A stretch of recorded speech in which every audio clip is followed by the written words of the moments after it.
So tell me all about the car and... All right, and we'll yes. get that car in the shot. There. Yeah, tell me, yeah, I have no idea what I'm doing, so... All right, well, it's a... First of all, who are you? I'm Sean Effel. Yeah. I work at Cambridge Community Television, as you can see. CCTV. That's right. We're going to do a little zoom in. Yeah, you got it. And it's this is a 2000 Corbin Sparrow. It was made in California.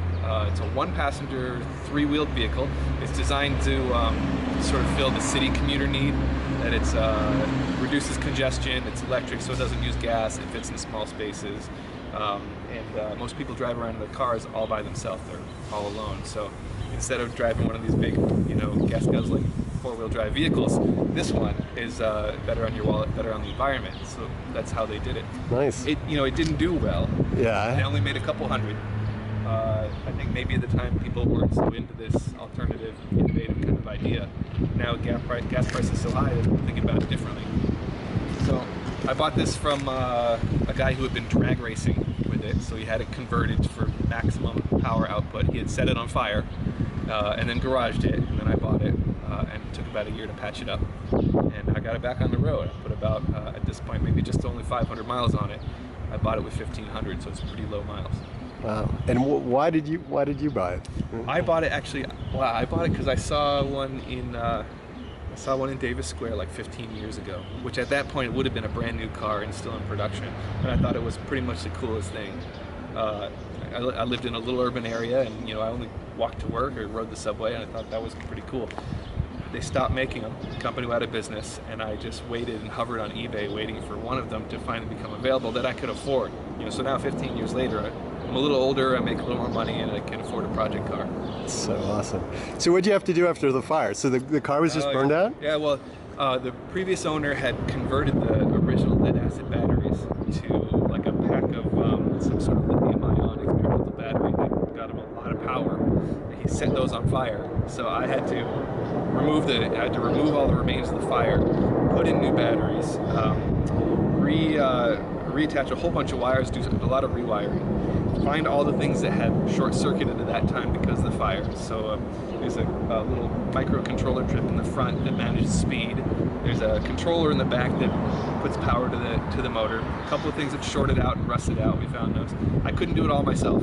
There's a nice guy who was a licensed electrician and a backyard hobby mechanic who really helped me carry a lot of this work. So that's what it took to get the thing back on the road. That's so cool. Now, how about walk us around the car? Just show us what we're looking at. All right, cool. Well, it's you can see it's got three wheels, one in the back, and that's where the power comes from. And if you come around this side, you'll be able to see it's belt driven. So one belt there on that side. One of the things that happened is the big sprocket wheel here had been welded, and the weld failed just after like maybe 10 miles of driving, and I had to get that welded back together, remachined basically. Was that a nervous moment for you when the weld failed? Well, it just sort of stopped going. When the sprocket wheel stops turning around the axle, the wheel will spin, the axle doesn't go. So I had no power, and it's kind of like, it was lucky I was on a hill, so I could just coast into a parking space and call AAA. Wow. And they were like, "What is this?" I don't know. They had to send a flatbed truck. They couldn't tow it. There's nowhere to tow it. You can't tow it with just the rear wheel. How much does it weigh? It weighs about 15 or 1,600 pounds. Wow. Plus me. Yeah. So yeah. I have a percentage. Yeah.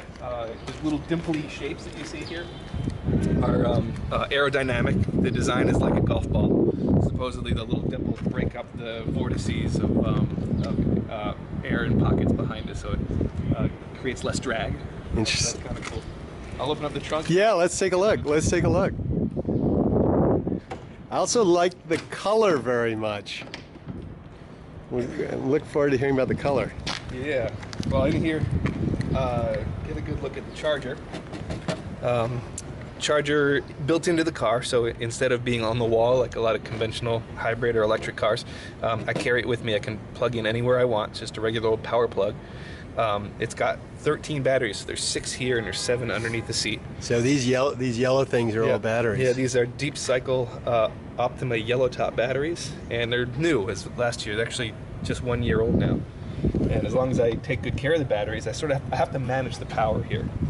So it's not good to store them when they've been discharged. You don't want to store them low. And it takes about 8 hours to charge them up. So I have to think like, all right, what time am I going to drive in the morning? Make sure I plug them in at the right time. The design of the charger is a little wonky because like if I leave it plugged in after the charging is done, it will slowly draw the battery down. So I have to get back out and unplug it at the right time.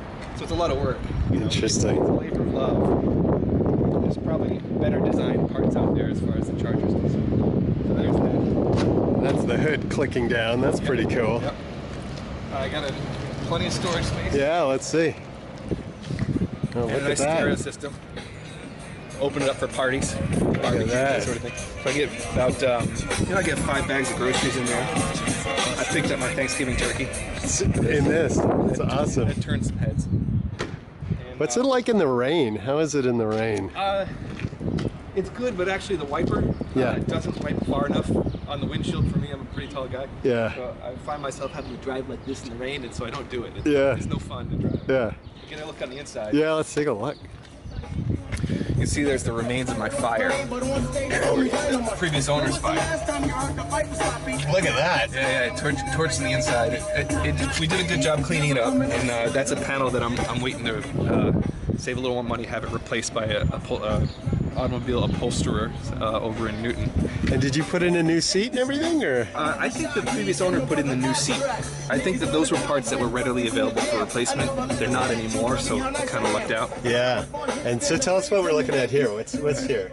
On the dash, there's a speedometer, typical speedometer and odometer, so you can tell how fast and how far you've gone. Out there on the just to the left of the steering column is the E-meter, so that's the device that, you can see it right there through the steering wheel. That's the device that tells me how much power I've used and how much remains, what my current draw is. I've got my starter and my whatever you call it, puts you in forward and reverse. Power windows, which is nice. I do have not air conditioning, but I have a vent and I have electric heat. So on those cold days that helps, especially in the morning. You come out and get in this little space, and if it's cold outside, you fog up your windows pretty quick. So you either drive with the windows down or turn your heat up to manage that. And it drives just like a car. You can see it's got a steering wheel, a gas, and a brake. Well, gas, steering wheel, accelerator, and brake. And the little button you see over there is for high beam, so your other foot gets to do something if you miss your manual transmission. And you got a radio in here. I do have a radio in here. Yeah. It sounds like it can crank. Yeah, I can. I can get a lot of power out of there. But And where are the speakers? the speakers are on the back of the seat, which really? you can see when you open the. Oh, right, of course, yeah. You saw that. Yeah, of course. Yeah, they're there. I found it's a fiberglass body, so it doesn't block sound really well. So Yeah. I've got the music really loud inside. Yeah. Everyone else can hear it just as loud. Yeah. So that's kind of funny. That's so And cool. the logo, so I own the car, but I work Yeah. for CCTV. Yeah. And I kind of made a deal that in exchange for parking space in the little garage we have, that I'd stick a nice, beautiful logo on the side of this for a while. And you, Sam, you are our first follow-up caller who's like, what is that? I gotta know. I was just to put a little bit more information to that one. I was actually driving, because I own my bike. I was walking through Harvard Square the other day. It was raining, I'm pretty sure. And I see this car come flying through, and I know CCTV because we're all here in Cambridge and we all know CCTV. And so I had to email just to find out. And so here's the story. It's Sean. That's mine. Yeah. It's so cool. So that's so cool. So I don't know, any other sort of last thoughts about it? I mean, maybe we'll ask one more question just about the tires. Are the tires special or like anything? I don't know anything about the tires. I haven't had to replace them yet. Yeah. I've only got 2,000 miles on them. Yeah. So the previous owner hadn't done a lot of driving. He'd driven like a quarter mile at a time in a drag race. Right. And then there's still a lot. I mean, it's still virtually a new car aside from it aging. But it doesn't have a lot of wear. Yeah. Someday I'll have to replace the tires. I've been thinking about getting some cooler rims, maybe something more like this over here. Yeah.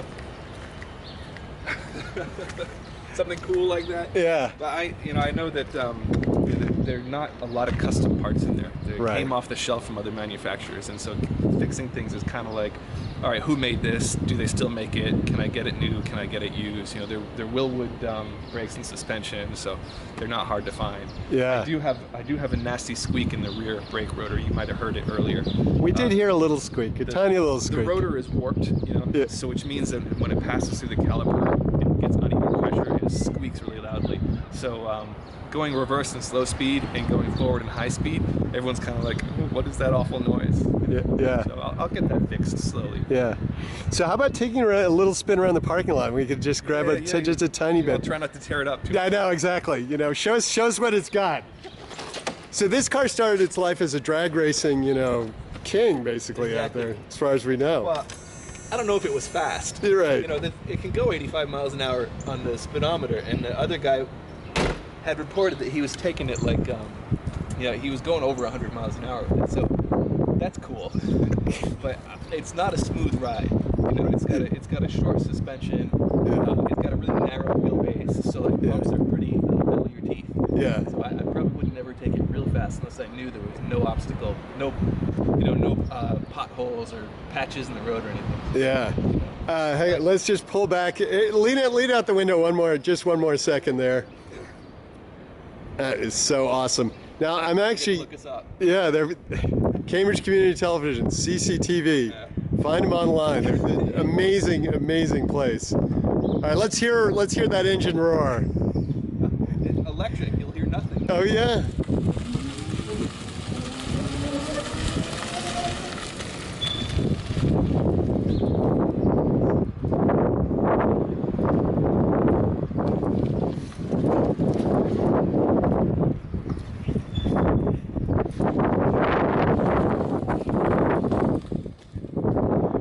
Awesome.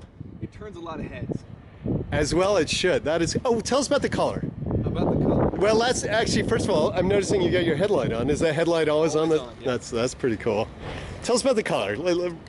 We'll wrap up our little tour of the car with why a purple. I think that's quite a color. I didn't have a choice. They only made 400 of them, Yeah. so it's kind of like you had to take what you get. And they made them in all the 1990s colors, so it was like neon green and orange, and there were some pink ones, some purple ones. So those were hot colors at that time. They're not so much anymore. It just happens purple isn't so dated as some of the other colors. The lime green, I've seen some lime green ones that look really nice. I've seen a lot of custom paint jobs since, you know. So it's cool. It really gets a lot of attention. And then they're like, what's that flash of purple? Oh wait, it's really crazy. I got to know more about it. It's purple with some other colors. It's purple now with some other colors, right? Which is pretty special. It's pretty cool. I get stopped in traffic. People step off the sidewalk. I drove by the Richard Latin High School. I emptied the sidewalk. Kids are walking out into the street to get a good look at it. I see people taking my picture while they're driving their cars a lot. You know, got to watch out for them. Yeah, exactly right. Exactly. I get a lot of thumbs up. Yeah. That's kind of cool. That's nice. People enjoy it. They get a good laugh out of it. And only twice have I seen the disapproving head shake that looks like this. Why? Because it's just such an outrageous car that maybe they're thinking they would never drive it. Right, you know? right. The electrician who worked with me to fix this up, he was like, "It's really cool, but I don't think I want to be caught in it." Right, exactly. All right, so we're going to do just one front-on look because I'm not sure we actually got that whole front-on look here. So that's it. That's the speed. That's the speed demon running down the street. That's there. what it would look like. That's going to look pretty cool. The view from the back is also real funny. You can't quite tell what the wheelbase is like from the front, but on the back from an angle like this, you really can tell. Hey, that's definitely 3 wheels. Yeah, you can. You see a lot of the mechanics of it from here and get a sense of its shape. It's pretty narrow on the back. That is so cool. Well, Sean, I want to just thank you so much for spending a little time with us here to talk about this car. Yeah, you got it. And we're gonna roll around so we can get the car just back behind us. There we go. Well, it's a little tricky doing that. A little more. A little more. Keep coming. Keep coming. There we go. All right. Yeah, there we are all together. All right. So there we are with the camera, with the car in our background. And the next time I think we'll see you, we're going to talk about another car. I think you've just put a deposit on. I did, yeah. Someday you might find me driving around in an Elio. I got myself on the wait list for the 3-wheel gas 2-passenger Elio. I think they intend to be manufacturing later this year, so I'm kind of excited if that ever happens. You know, these are startups and these are new innovative vehicles, and if they make it in the marketplace, they'd really change the marketplace. Like that thing over there, small cars, people start to think about it, do it differently, and that might not have ever happened back in the year 2000. Yeah. We're super excited about that. We'll be back down and talk to you about the Elio, but thanks so much for talking about this. Subscribe. Absolutely.